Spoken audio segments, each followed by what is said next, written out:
कसको बानी चाहिँ धेरै जसो चाहिँ घरमा बनाएर खानुभन्दा पनि बाहिर किनेर खाने बानी छ।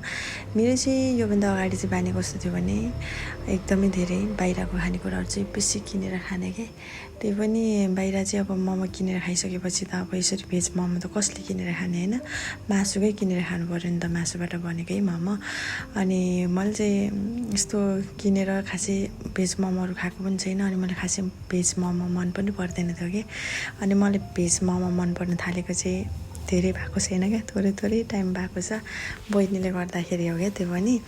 अनि मैले भेज मोमो सबैभन्दा मिठो लागेको मोमो चाहिँ इस्कुसबाट बनाएर खाएको मोमो हो कि।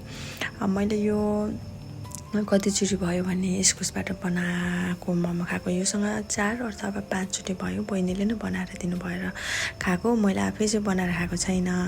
तर मैले भेज मोमो नै यस्तो मिठो हुन्छ भनेर चाहिँ सोचेको थिइनँ क्या। तर मिठै हुँदो रहेछ क्या। कति मेरो अहिलेको चाहिँ फेभरेट भनेकै भेज मोमो भएको छ। त्यही पनि हामीले चाहिँ आटाको पिठोबाट बनाएको हो, मैदाको पिठोबाट बनाएको होइन। तपाईँहरूले पनि आटाको पिठोबाट मोमो बनाएर खानुभएको छैन भने चाहिँ एकचोटि ट्राई गर्नु होला है, मिठै हुन्छ। यहाँनिर चाहिँ हाम्रो अचार पनि बनिसक्यो, अनि अचार बनेर मोमो पनि पाक्यो। आजको भिडियो चाहिँ यति नै हो। Thanks for watching, bye by.